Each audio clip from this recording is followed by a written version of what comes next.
On a vu ici, donc en ligne cachée, je garde uniquement le motif de surface. Quand je passe en ombré, je récupère l'ombrage. Quand je passe en couleur uniforme, on avait vu ça dans les gestions des paramètres visuels de la vue, je n'ai plus d'ombrage différent sur base de l'orientation. Par contre maintenant, quand je passe en réaliste, je fais appel en fait à un autre aspect des matériaux. Donc je vais retourner dans Gérer matériaux et j'ai ici maintenant un onglet Apparence.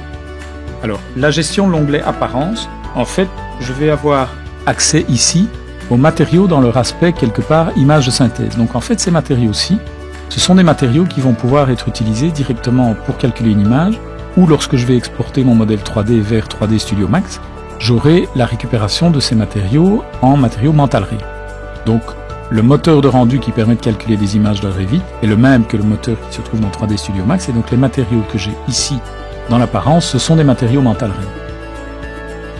Donc la brique commune qui est là, elle fait appel à un fichier image qui est ici et qui va donc être utilisé pour habiller le mur ici lorsque je demanderai d'avoir un aspect réaliste.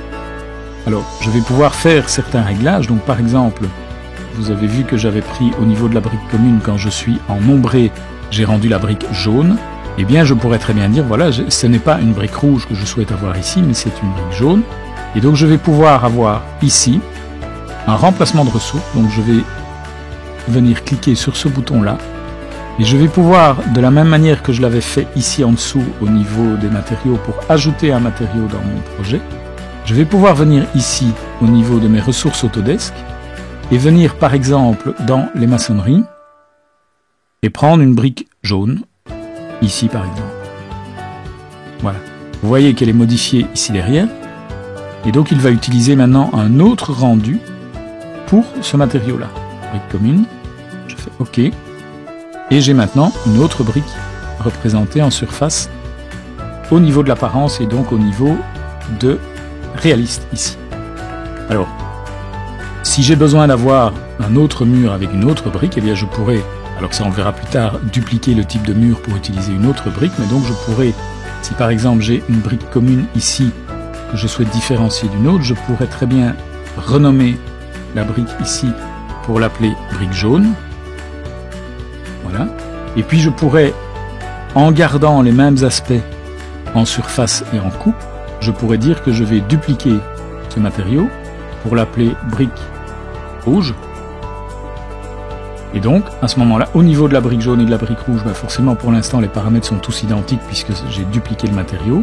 Mais je pourrais, au niveau de la brique rouge et au niveau de son apparence, venir ici demander de modifier sa ressource image, retourner dans maçonnerie et prendre une brique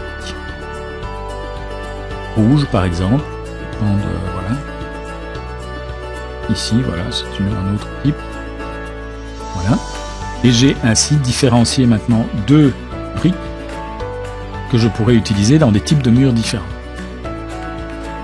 Donc on va pouvoir en dehors de l'image proprement dite régler certaines choses. Alors suivant le type de matériau qui est sélectionné ici, j'aurai accès à plus ou moins d'éléments ici, mais par exemple ici au niveau de la teinte, je vois que j'ai une brique qui a une certaine teinte ici qui est dérivée forcément du JPEG, mais que je peux également gérer ici. Donc vous voyez là je suis plus ou moins dans une brique orange, mais je peux ici par exemple si je mets du rouge avoir une brique qui se teinte de rouge. Donc même avec le même JPEG ou le même fichier image, je peux déjà différencier les briques sur base de la teinte qui est ici. Donc je peux l'éclaircir par exemple, voilà, etc. Alors suivant le matériau, je vais avoir d'autres choses. Donc si je vais chercher par exemple un métal ou du verre par exemple, ici voilà, je vais pouvoir avoir la gestion de la réflectivité et le nombre de feuilles de verre qui vont me permettre de gérer au niveau de l'image un aspect plus réfléchissant ou pas au niveau de mon. Donc chaque type de matériau, voilà, acier chromé, je vais pouvoir faire des découpes dans mon matériau, etc.